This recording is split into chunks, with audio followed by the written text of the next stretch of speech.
Bismillah ar-Rahman ar-Rahim. Namaduhu nasalli ala Rasul al-Kareem. Viewers, Assalamu alaikum wa rahmatullahi wa barakatuh. Allah subhanahu wa ta'ala has made the ummah of Rasulullah sallallahu alaihi wasallam responsible for delivering the message to all mankind. As long as the ummah was doing the work of Rasulullah sallallahu alaihi wasallam, the last prophet, the ummah was given success, help from Allah. But when the ummah stopped doing this work, then the help of Allah was lifted. In the case of previous ummahs, the prophets were responsible for giving dawah to the people. And their people, the followers, were only responsible for ibadah, for obedience. This ummah of Rasulullah sallallahu alaihi wasallam has been called the best ummah by Allah in the Quran because it has the responsibility that one time used to be discharged by the Anbiya, by the prophets. So this ummah has a grave responsibility. It will be questioned on the Day of Judgment whether they discharge their responsibility. Allah subhanahu wa ta'ala has kept in this ummah people of all types. There are people like Dr. Zakir Naik who are specialists in comparative world religions. Allah has blessed him with the knowledge of other religions, and he knows more about the religions than the followers of that religion.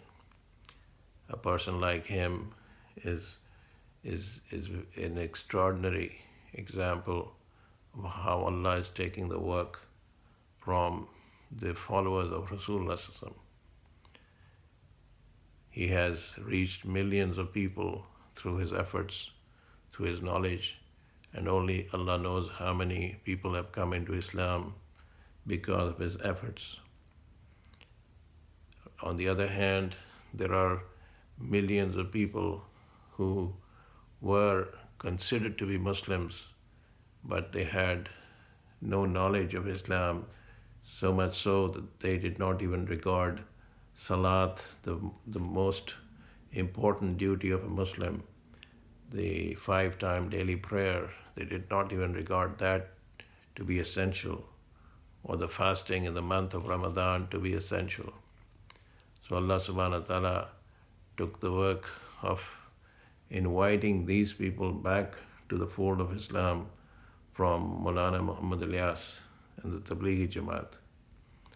The Tablighi Jamaat reaches out to Muslims who are away from Islam, and they are satisfied that they are good Muslims. On the other hand, millions of them have never offered even one salat in their whole life. And there are millions perhaps who do not even know the kalima. These people are not aware that Allah subhanahu wa ta'ala did not create human beings for idle sport. He created the human beings for a purpose, and He created the ummah of Rasulullah sallallahu alaihi wasallam for a purpose. Now these people, the millions and millions, are not even interested in learning about Islam. And somebody has to reach out to them to make them realize what their purpose is. The people who go to listen to Dr. Zakir Naik's lectures are those people who are interested in knowing what Islam is. But not too many people, that millions and millions, are not even interested. So to create interest, Allah subhanahu wa ta'ala is taking the work from the Tablighi Jamaat. They reach out to people, they go to their homes, and go to the bazaars, go to places, and try to bring them to the environment of the masjid, to make them interested, to make them concerned. So this is like marketing, the different ways of marketing. One is through the media, advertisement, one is sending letters through the mail, and one is, of course, going to the people personally. And this is the most effective way of reaching out to the people. There is a lot of information about Islam in the media, but only those people will see that who are interested. There are millions and perhaps billions who are not even interested, and they will see something else. So reaching out to these people in person, of course, is the most effective way. And not just delivering the message. This it's a question of following up with the message, because Islam is not something that people can learn in one day. It's a lifelong process. It's a lifetime of learning. And a person, of course, starts with a new thinking. The people who go to Dr. Naik's lectures are people who want to know, want to have the information of Islam. They ask questions like, why is this and why is that, and so on and so forth. And a lot of people, after listening to his lectures, go home and go back to their own life. There is no change in their lives. They've got the information, but they have not become practicing Muslims. And Allah's help is with the practice of Islam, not with the knowledge of Islam. But the work of Tablighi Jamaat is to go to the people and to bring them in the environment of Islam. And people are asked to leave their homes and give some time so they can go with the Jamaat and see how Rasulullah Sallallahu Alaihi Wasallam used to spend his 24 hours. How he used to eat, how he used to sleep, how he used to conduct his affairs. So if a person spends 4 months or 40 days or whatever time, he's actually learning the life of Rasulullah Sallallahu Alaihi Wasallam. He's actually learning how to put the Quran into practice. He's learning what are the benefits of that. So if he has spent the time properly, then inshallah when he comes back to his house, his life will have changed.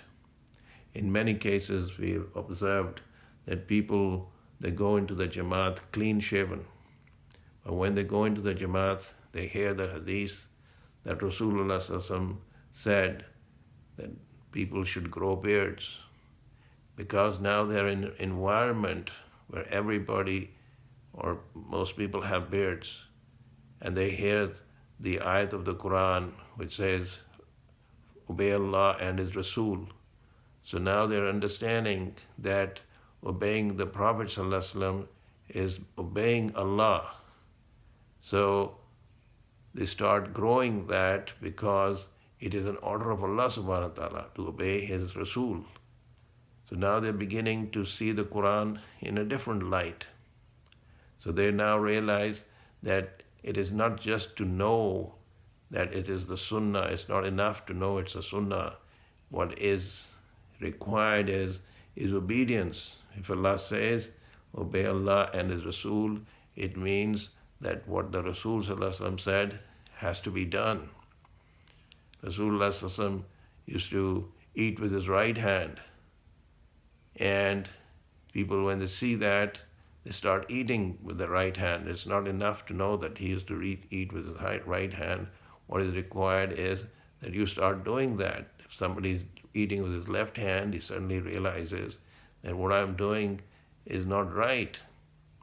So things like that one picks up when one is in the environment of deen. So many people have gone and they found out that the way they were making wudu was not right. The way they were praying was not right. And of course, after having spent some time in the proper way, they come back very different. The purpose of life has changed. Now they are doing whatever they were doing before, jobs or businesses or whatever. Now they have realized that Allah subhanahu wa ta'ala has given a responsibility. And that responsibility is to deliver the message. And the message is very simple. The message of the Quran is so simple that Allah subhanahu wa ta'ala will ask people on the day of judgment how they spent their lives. There is accountability. The human life is a trust, it's an amana. This has been given by Allah, and He will take account of that. We cannot say it's my life. I'll lead it the way I want to. This is not my life. Allah has given this life, and Allah will take it back, and Allah will take account of that. And nothing belongs to the person. His property, his family, whatever the person has in this world will be taken away. So when a person leaves this life, everything remains behind. And what goes with him is his deeds. And if the deeds are good, pleasing to Allah, then he's successful. If the deeds are not good, then he's unsuccessful. All the things of this dunya, no matter how much wealth he amassed, no matter how many high positions he acquired, no matter how much success he had in this world, all of that will remain behind. And he will go before Allah, and he will have to give answers to the questions. So the work of Tablighi Jamaat is actually the work to remind Muslims that first they have to understand what the responsibility is. And there are millions and millions and millions who consider themselves to be Muslims, but they are not even aware of the basics of Islam. They are not aware of the orders of Allah subhanahu wa ta'ala. And even worse is that they are not even interested in knowing. That is the most dangerous thing. The people who go to Dr. Naik's lectures enjoy the lectures because he's very knowledgeable, he's very gifted. And they come back feeling very, very well informed. And many non-Muslims enjoy the lectures because of his knowledge. But their lives do not change. Their lives have not changed in the sense that they have not started doing salat, and they have not started doing the amal that are needed to be a practicing Muslim. So all this work is very essential.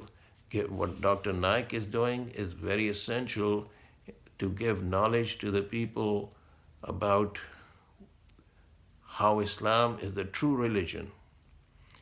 He gives examples from science, he gives examples from history. His knowledge is phenomenal. He's a very gifted person. Allah subhanahu wa ta'ala has blessed him with an amazing memory. And he has knowledge of the scriptures of all the faiths. So Allah tabarak wa ta'ala is taking the work from him with regards to non-Muslims. But at the same time, the work of Tablighi Jamaat is important because if Muslims are not living their lives according to Islam, they will not benefit. And many times non-Muslims are turned away because when they see the Muslim is living his life just like the non-Muslim, he's not praying, he's not fasting, he's indulging in haram, in prohibited things, he's drinking liquor, he's gambling, he's doing everything which a non-Muslim is doing. So his life is for all practical purposes, he's like a non-Muslim. So the non-Muslim is not impressed when he hears the lectures of Dr. Naik and he hears how Islam is the best way, is the best religion, is the only acceptable religion to Allah subhanahu wa ta'ala. But when he sees the practice of the Muslims, then he becomes doubtful that if Islam is the right religion, why is this Muslim not practicing Islam? So he gets confused. And a lot of times, Muslims have become an obstacle in the path of other people coming into Islam. Due to lack of practice, the non-Muslim starts thinking that this could not be the right religion, otherwise, these people who claim to be Muslims would be practicing. This actually defeats or nullifies the effects of the dawah that Dr. Naik is giving, the invitation that he's giving. So the Muslims who are not practicing are becoming a kind of a liability as far as Dr. Naik's work is concerned. They become an obstacle in the way of these people who are so impressed by Dr. Naik's knowledge. Then they come back feeling Islam is the right religion, but when they see the reality on the ground, the Muslims, how they're behaving, then they're turned off. That's why Tablighi Jamaat's efforts are very essential to the work of what Dr. Naik is doing. It's very essential that these people start coming back to the practice of Islam. The Tablighi Jamaat goes out in groups to people, inviting them to the faith, to the path of truth, and reaches out to people who would not otherwise come. And we know from reality, from the history of this work, that many people whose lives were completely away from Islam, because of the efforts of Tablighi Jamaat, these people started coming back into Islam, who started seeing the benefits and became dais. As Dr. Naik has said in his lectures, that every Muslim should be a dai, even if he knows one ayat. He should invite. He doesn't have to be a scholar of Islam. Not everybody is going to be like Dr. Naik or Ahmad Didat, who are very knowledgeable in Islam and other religions. But every Muslim can be a dai. He can invite people to Allah subhanahu wa ta'ala, to the truth. Even deaf, dumb, blind people who are not educated, who may not have any knowledge, but even they can ask people to come to the masjid to start participating. So one doesn't have to be very knowledgeable in Islam. The work of the Tablighi Jamaat is among common everyday Muslims, to bring them close to the environment of deen, to get interested in learning the deen. This is the most difficult part, to get people interested, to get people involved. And this is what advertisers do all the time, try to create a desire in the minds, in the hearts of the people, that you need this. He says they spend billions and billions of dollars trying to create a desire in the hearts of the people, so they want that product, they want to buy it. And here it's even more difficult, because Islam is talking about a life that's not visible, it's talking about the unseen. Imagine how hard that is. Advertisers, when they're selling companies are selling their products, they show the car, they show the computer, they show it how it works and what are the benefits.